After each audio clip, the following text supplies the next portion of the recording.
Wait, so the Mars rover has like razor blades on it? Is it like to protect itself from aliens? We're going through. Okay, you can now say hello to YouTube. Now YouTube can see you, or at least a little bit of you. Okay, right. 3, 2, 1. You all think. Ah yes, that time that communists tried to starve an entire city, so America and the UK teamed up to deliver 4.6 billion pounds of food and supplies to that city using nothing but cargo planes. Oh. Hello? Today we're talking about the biggest economic and logistical flex of all time, America's Operation Vittles and the UK's Operation Plainfield, coming together to be known as the Berlin Airlift. But first, Okay, so I've heard of the Berlin airlift. I have no idea what it's about though. So we're gonna fucking find out. I'm not a history buff, so I don't know these things. So we're gonna learn together, chat. Like we learned about Rome. We're gonna learn more history. I hope you're ready. from our sponsor, this video is brought to you by Henson's Shaving. Okay, here's the deal. Henson's is a family-owned machine shop that makes parts for the aerospace industry. There's literally parts on the Mars rover that these guys made, and one day Wait, so the Mars rover has like razor blades on it? Is it like to protect itself from aliens? they woke up and they're like, hey, we're just gonna make the most precise safety razor on the market. And this is it. This is all they sell. It comes in aluminum or titanium. If you want to pay extra, it comes with a little stand. And then they also sell the razor blades, so you have a one-stop shop. Not because their razor blades are proprietary, because this thing will take any shaving razor blade on the market. You don't have to buy their proprietary cartridge. Okay, that's actually really fucking good. That's actually really nice. What the fuck? Time to shave the No, I'm not shaving. Fuck you. I don't need to shave. You don't have to sign up for their monthly delivery thing. No, you buy this one time and then you can put any 5-cent razor in it and shave for the rest of your life. So the product itself is fantastic, but more importantly, the company is awesome because every time a YouTuber does an ad like this, they get sent a little media packet full of talking points, what to say, what not to say, and so on. Now, I'm not supposed to disclose this, but the brief that I got for Henson's basically said there is no script, do whatever you want, we trust. Love that. I love that. I love that. It's like when Martin and like Seth have like video sponsors and they just let them go fucking schizo mode. It's so much more. It's such a fucking better advertisement. You. Also, in the first paragraph, they said this, quote, if for whatever reason you don't get a good shave with our product, please let us know. If we can't help you, then don't endorse us. We think we've made one of the very best razors in the world. If you disagree, we'd rather not ask you for a non-genuine endorsement. Damn. So not only are the razors okay, that's fucking really good. What the fuck? great, but this is the type of company you want to support. I'll have a link and a discount code down below. Let's get back to the video. All right, important background info. Henson sponsored the Fox. You know what? Yeah, I'll try it. After World War II, the Allied forces took control of Germany and it was split into pretty much 4 different chunks. The Soviets got a piece, America got a piece, the French and the British both got a piece. Here's a The French don't deserve a peace. They didn't fight in the war, okay? They gave up. They don't deserve a peace. Only people that fought in the war deserve a peace. Tiny French people. map of that right here. Okay, here's where it gets a little weird. Berlin was also split into 4 equal chunks. The problem with that was Berlin was 100 miles into the Soviet territory, so you have this little tiny speck on the map of British, French, and American territory completely surrounded by the USSR. While that is weird, it wasn't really a problem because right after World War II, everybody was still an ally, so America, the British, and the French had no problems using the roadways and the trains to get food and supplies to their section of Berlin. Now, just so we're all on the same page, Berlin and essentially all of Germany to a slightly lesser extent. Yeah, wasn't it like absolutely like flattened and leveled? Well, the Dresden bombings or something, right? I know at one point Berlin one was just absolutely fucking carpet bombed at some point. Is essentially a third world country at this point in Yeah. time. Berlin in particular has essentially been turned into rubble from Allied bombings. Yeah, The entire okay, I was correct.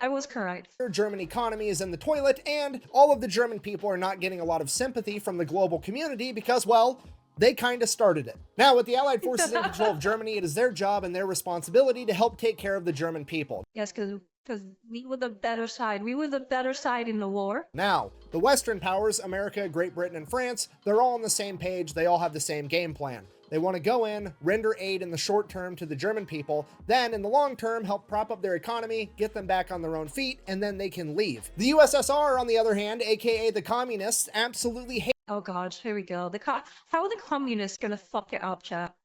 You know what? Like everything in life, how is communism gonna fuck this up? I wonder. Bread lines, maybe?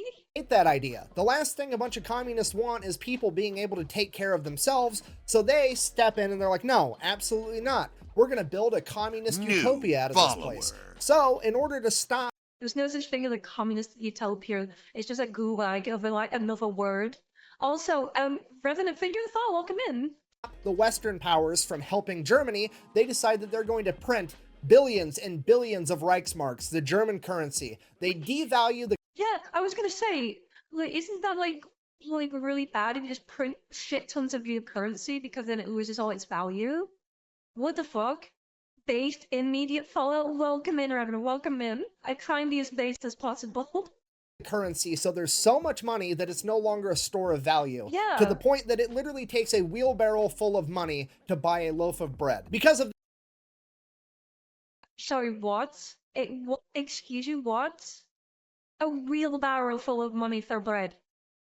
Holy just another reason why communism doesn't work, chat. The already struggling German economy completely collapses and a black market sets in, and the new currency for Germany is essentially cigarettes and food. And this goes on for like 2 years with the West trying to negotiate with the USSR on how to proceed. And during that time, the people of Berlin are quite literally starving and freezing to death, with the average Berliner eating less than 1,000 calories a day. Eventually, the West steps in and they're like, fuck it, we're just gonna do it without the communists because we have to help these people. So they... No, yeah, like, holy fucking shit. Less than 1,000. That doesn't sound like too bad. No, it is. That's horrible. That's legitimate starvation at that point. I think you need like a minimum of like, say like 2,000 to 3,000 calories. So they're not even reaching half of the requirement. That's legitimate starvation. Creating a new type of currency for Germany known as the Deutschmark, and it's going to be seen as a real store of value and help rebuild the German economy. The Soviets find out about this and they freak out, basically break all diplomatic communication with the Western powers, and they officially want to break up and just have East versus West, capitalism versus communism, Hungary versus Fed. This is where the Cold... Hungary versus Fed is such a good way of putting it. It's such a fucking good way of fucking putting that.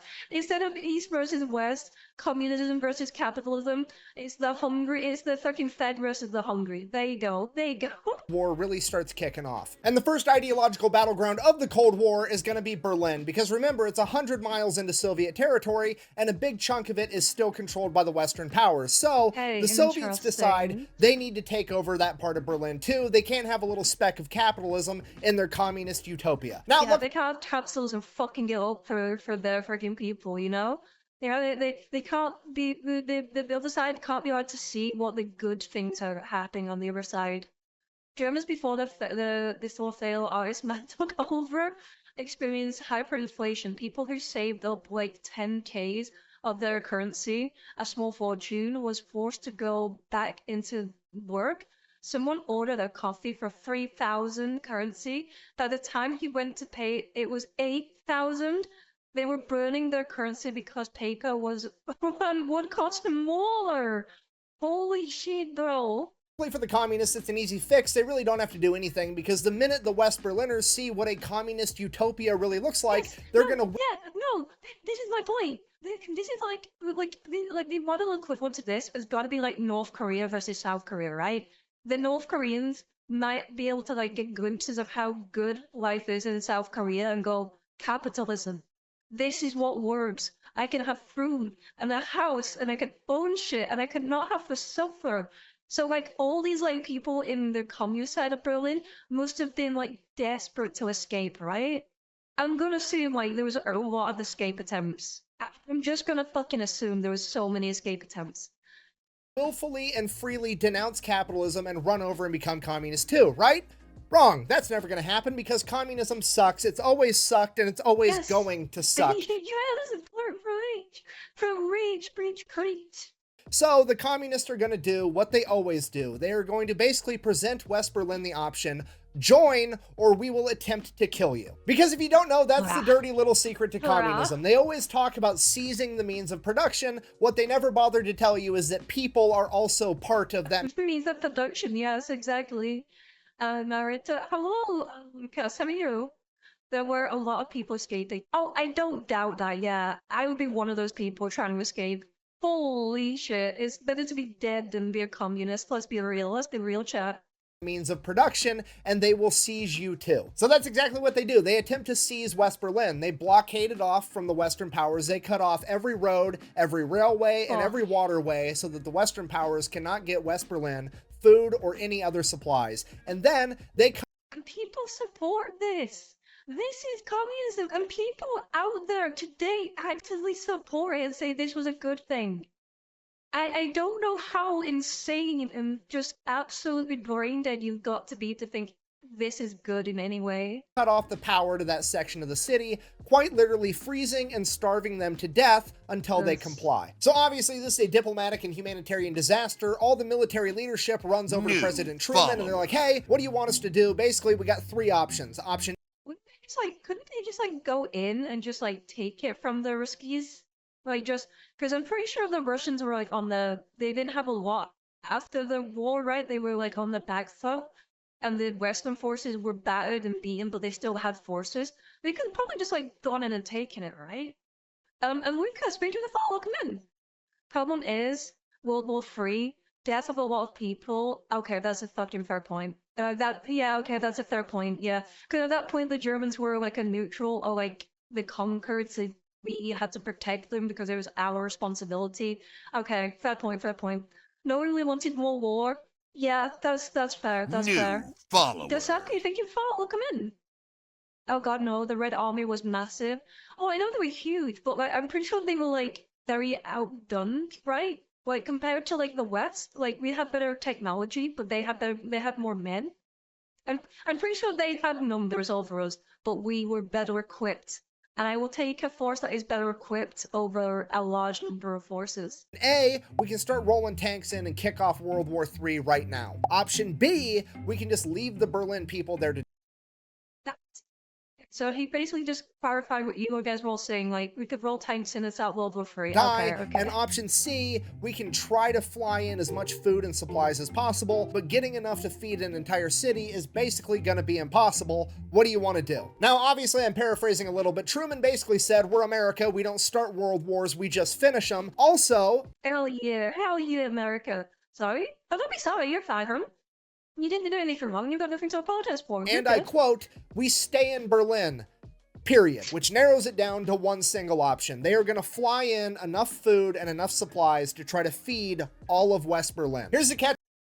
Well, wouldn't the Russians just shoot their planes down, though? Oh, wait, no, because that would start World War III. Okay, no, sorry, I'm dumb. I keep asking questions and then answering my own questions immediately. Sorry, ignore me. The American leadership has absolutely no idea what that's going to take or how to even proceed. So they go to the British government, who has just spent the last decade rationing their own people, and they have a great understanding of what it takes to keep a large population of people fed and warm. So Great Britain crunches the numbers, and they figure to get every single person in West Berlin 1,700 calories a day, it's going to be 1,500 tons of food every single day. In addition to that, since the power got cut off, they're going to need 2,500 tons of coal and fuel every single day. Okay, every single day. Fuck me, that is a lot. That is so much. Tons. Just so we're all on the same page, that is 8 million pounds of supplies every single day just to keep everyone alive. And the best cargo plane they have to work with at this point in time is the C-47 Skytrain, which has a maximum capacity of 3 tons, meaning that they are going to have to land 1,333 cargo planes into Berlin every single day. Really, that's impossible. Surely that's impossible. There's no way that happened. I'm sorry, this sounds ridiculous. Put that into perspective, there's only 1,440 minutes in a day, meaning that one plane has to land every single minute. Every single minute and 8 seconds. Yeah. This is impossible. Yes, there's no way that Despite happened. that, the newly formed United States Air Force says, hold my nuclear bombs and watch this shit, because on June 20... No, there's no fucking shot. There's no way. 1948, 2 days after the Soviet blockade, they launch Operation Vittles, where they are going to try to feed an entire city via cargo plane. 2 days after that, June 28th, the UK says, hey, we're going to help too, and the RAF launches Operation Planefare, and together this becomes known as the Berlin Airlift, and right out of the gate, it is a complete and utter shit show. They're trying to fly in planes from absolutely everywhere. It is disorganized chaos. Yeah, because it was like Berlin at this time was a complete, like, just broken down like mess of rubble. Like, there were no like landing strips. There's Were there? planes crashing, there's mid-air collisions, Oh, it's a complete shit. disaster, and on their best day, they're maybe able to get 1,000 tons of supplies, less than a fifth of what they need. Now at this point, the conditions in Berlin are getting worse and worse by the day. The communists are essentially laughing at the stupid capitalist pigs, at which point America calls up one of its main characters, a man by the name of General William Tunner. One of its main characters is so unhinged.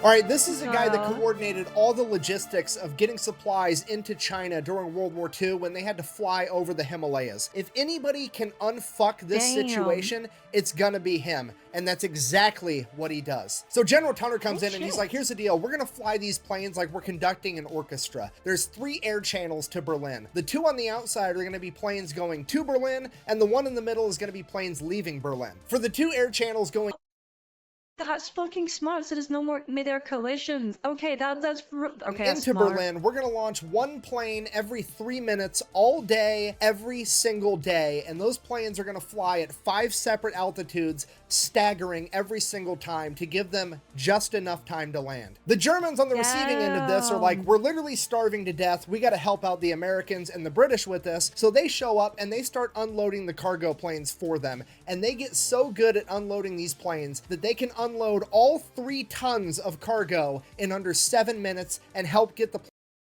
holy fucking, this is insane, bro. planes Legitimately. turned around and sent back out. And this turns into one of the most beautiful humanitarian team effort moments in human history. Yeah. There's American and British pilots, aircrew members, mechanics, all just showing up in West Germany without even being called to help with this effort and to fly and repair these planes to keep them going. Because for real, they could have just been like, okay, you're on your own. Like, remember, Germany is the one that started it all. Germany is the one that started it all, but it goes to show just how much like better of like a, I guess like moral value we had back then. We're like, no, we even though they started it, we can't let them fucking suffer. We have to help them. They just finished fighting a war against each other. That is insane, bro. Around the clock. And then over in Berlin, the same thing is happening. The Nazis start. Okay, yeah, not the. Okay, yeah, I misspoke. The Nazis and the Germans were 2 different things. I do realize that. I do realize There's that. Yeah. Luftwaffe airplane mechanics showing up to help repair the American and British cargo planes to keep everything running. The 2 sides that were fighting against each other just a Exactly. This is my few years ago are now working together to save people. Everybody involved in this operation gets so good at what they're doing that the choke point that's holding up even more progress is that they don't have enough airfields to land the planes on. So the Germans straight up build another one. The only problem with that was there was this big ass apartment building in the way, and when the pilots lowered their landing gear would only clear that apartment roof by like 20 feet, which They were such marvel arts back then. Holy fuck. seems like it would be kind of terrifying. So the Germans are like, hey, do you want us to rip that apartment building down? What do you guys want us to do? And the American and RAF pilots are like, bro, we just got done flying in World War II with you guys and the Japanese shooting at us. We can manage this. This is nothing. This is not a hindrance. The apartment's gonna be fine, trust me. And sure enough, they start not only hitting, but exceeding the quota of 4,500 tons a day. And this infuriates the Soviets. This is the biggest economic and logistical flex of all time. It shouldn't even be possible, and yet America, the UK, and the people of West Berlin are somehow pulling it off. At this point, the Soviets decide they have to try to do something to stop this, so they start sending up all their fighter planes to try to mess with all the American and British. Please tell me they just ignored them. Please tell me they ignored them. Please, that'd be the biggest, like, fuck you middle finger to them. It's like, oh, we don't give a shit. We're still doing our fucking job Cargo here. pilots, by flying too close, they're basically trying to mess up air traffic, cause accidents, do anything they can to slow down this logistical miracle. However, it doesn't really work. Why? Because the American and British pilots know that it's basically a bluff, because it's essentially a giant game of fuck around and find out, because if the Soviets actually do anything, it's going to kick off World War III, and at this point in time, America is the only country on the planet that has nuclear bombs and a president that's not afraid to use them. Okay, if you're not picking up... Wait, yeah, because they didn't have nukes at that point, did they? Yeah, it was just the US that had the nuclear button at that point in time. Damn. The second biggest flex was when a Japanese officer realized they had no chance of beating the Americans, an ice cream ship. You should, yeah, I know, Backside of was fully developed, I think, was the US. Yes, at that point in the war was over at that point. At that point in time, it was the US that were the only people to have a nuclear weapon at that point in time. So Soviets can't do anything at this point. Soviets can't do anything in throughout whole like their fucking the Soviet the SS not SS the USSR was never able to do anything good. Let's be real. It was a massive mistake from day What I'm one. putting down, I'm trying to tell you that the American and RAF pilots are flying with the confidence of knowing that if one of these Soviets shoots them down, President Truman Is gonna nuke the fuck out of us. is going to bitch slap their entire country with the sun. Yes. Needless to say, they were unfazed by the Soviet harassment. How unfazed were they? Thank you so much for asking. Cue our next I didn't ask, but I kind of want to know, so I'll let it slide. main character, Gail Halvorson, aka the Candy Bomber. He was one of the many pilots that was flying supplies into Berlin, and somewhere along the way he decided that he was going to start dropping candy bars with little handkerchief parachutes out of the window of his plane over West Berlin so that the He's gonna take kids, right? It is doing for the kids. That's so fucking kids sweet. could get some candy. Yes, it is. Okay, that's actually fucking so. This guy deserves a fucking medal. This guy deserves a fucking And medal. eventually this caught on, and all the kids were waiting where the planes would fly over, hoping that they would get a candy bar. Then the American government caught on, and they're like, oh shit, this is a great propaganda opportunity. Yeah. Imagine what it would be like if every single plane was dropping candy out of it. So that's exactly what they do. They start dropping a bunch of candy out of every plane, and then they make propaganda out of it. But then it gets bigger because all the American candy companies start sponsoring it and donating even more candy to drop. And then it gets bigger because all the kids in America and the UK start raising money at school to buy candy to give to the kids of Germany. That's so good, bro. I love this. This is like the best. And they're giving out even more candy. And the Soviets have to stand there and watch as the Americans and the British are not only flying in a literal Costco worth of shit into West Berlin every single day, but they're dropping candy out of their planes like it's a fucking parade the entire time. And this is all going on while East Germany and East Berlin is eating potatoes and standing in bread lines, and it makes the Soviets look like the biggest assholes on the planet. Because they are. But they are. They were, and they because are. Not only are the people of East Germany watching the Western world essentially move heaven and earth to help out West Berlin, they're also watching the Soviets be more interested in disrupting America and the UK from helping people than helping their own fucking people. Bro, this is such like massive bad PR. Than they are in helping the people of East Germany. In short, America and the UK are playing to win, and the Soviets are playing to not lose, and it is leading to a lower quality of life for all of East Germany. As it turns out, Sun Tzu was yet again correct when he said, the sun may rise in the east, but it sets in the west, and that's because West Side is the best side. Yeah, boy. Yeah, bro. West Side. That's not what it means. Really? No, that is what it means. That is exactly what it means. Not even close. No, that's what it means. No, I don't care. That's what it means. That's exactly what Sun Tzu meant. Sun Tzu meant that, okay? Like, let's make this a thing. Sun Tzu meant that the West Side is best. That might have been Ice Cube, actually. Anyways, so no, it's Sun Tzu now. It's Sun Tzu now. Oh, Sun Tzu was blazed like now, in day. retaliation for all of this, America and the UK and pretty much the entire Western world are going to put a bunch of embargoes on the Soviet Union and punish them financially and economically. Now, the Soviets absolutely cannot afford this, but they keep telling themselves, it's okay, winter is coming, and as soon as winter gets here, they're not going to be able to land all these planes. Do you want to bet? Do you want to bet? They're moving heaven and earth, like Electrician just said. They're moving in heaven and earth. Do you think winter's gonna stop and this whole thing's gonna fall apart. We just have to wait out long enough for winter to slow down America and the UK. So that's what they do. They just try to shoulder the financial burden and wait for winter to come and put a stop to this entire thing. Winter comes, and winter, it does slow down some of the flights, but here's the catch. America was also developing bigger, better cargo planes, and now America isn't just flying the C-47, America's flying their new cargo plane, the C-74 Globemaster, and as opposed to the previous C-47 carrying only 3 tons, the Globemaster can carry 25.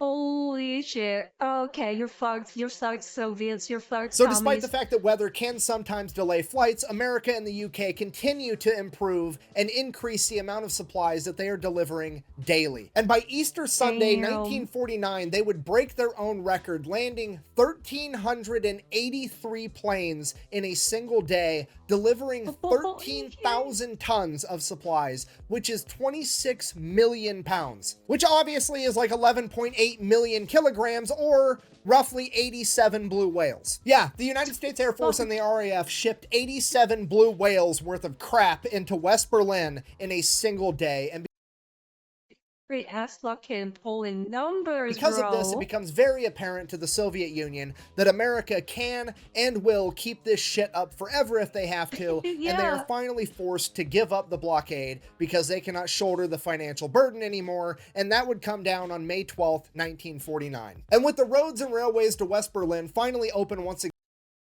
So they gave up. They fucking gave up. Fuck yes, get fucked, commies. Get fucked. Welcome to the Cold War, get fucked, Soviet Union. Yeah, exactly. Hi, Neppy. Hi, show the you. Berlin airlift would come to an end after 15 months, 277,000 flights, spanning 92,000 miles, and delivering 2.3 million tons of aid, which is roughly 4.6 billion pounds, or 15,333.333333333 blue whales. Holy shit, bro. It's insane. It's literally insane. Gold Fire Axe, thank you for the follow. This is the greatest logistical and humanitarian feat ever accomplished, and the Holy Western shit. world did it with communism doing everything it could to slow it down. So in conclusion, And it still couldn't do it. It's still just another example why communism doubt. Communism never works. fuck communism. The best way to support the Yes. channel is go buy some merch at thefatelectrician.com. Quack bang, out. Let's go. Is that a And little then the bit Soviet epic, Union Mucky? got all pissy and built a wall through the middle of Germany, and that's what we're Oh. going to talk about next week. Oh, oh no! Oh, that was so good. Okay, my chat again picked a fucking winner there. That was really fucking good. I love that. That's probably like one of my favorite war stories now. Well, post-war stories, I guess. That was so fucking good, bro. Fuck communism.